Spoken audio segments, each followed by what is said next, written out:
ஏன் சில நபர்கள் பிறரை குறை கூறுவதையே வாடிக்கையாக கொண்டுள்ளார்கள்? ஏனென்றால் அது சமூக வழக்கமாகிவிட்டது. ஒருவருக்கு நம் விரல் நீட்டி குற்றம் சாட்டும் போது மீதி விரல்கள் நம்மை நோக்கி நிற்கின்றன என்பதை நாம் நினைவில் வைத்துக் கொள்ள வேண்டும். ஏனெனில் நாமும் மனிதர்கள் தானே. குறைகள் எல்லோரிடமும் தான் இருக்கும். நமது குறைகள் நமக்கு அநேகமாக தெரிவதில்லை. உதாரணமாக, ஒரு கடிதத்தை கணினியில் டைப் செய்கின்றோம் என்று வைத்துக் கொள்ளுங்களேன். அதை நாம் எத்தனை முறை வாசித்தாலும் அதில் உள்ள பிழைகள் தெரிவதில்லை. ஆனால் அதையே இன்னொருவர் வாசித்தால் அதில் பல பிழைகளை கண்டுகொள்வார். மனிதர்களும் அவ்வாறுதான் குறை காண்கின்றனர். ஒரு வெள்ளைத்தாளில் ஒரு சிறு கரும்புள்ளி பட்டுவிட்டால் பார்ப்பவர்களுக்கு உடனே கண்ணில் படுவது அந்த கரும்புள்ளிதான். திருத்திக் கொள்ள வேண்டிய குறைகளாக இருந்தால் அவர்களிடம் தனிப்பட்ட ரீதியில் கூறி பிழைகளை திருத்திக் கொள்ள செய்யலாம். ஒருவரது குறையை இன்னொருவரிடம் கூறி எள்ளி நகையாடுவது, சந்தோஷப்படுவது நல்ல விஷயம் அல்ல.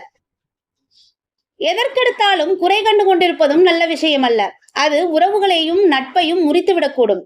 மனக்கசப்புகளையும் மன அழுத்தங்களையும் கூட ஏற்படுத்திவிடக்கூடிய சந்தர்ப்பங்கள் உண்டு. இதை பற்றி அதிகமானோர் சிந்திக்காத காரணத்தினால்தான் இவ்வாறு பிறரை எந்நேரமும் குறை கூறி வருகின்றனர்.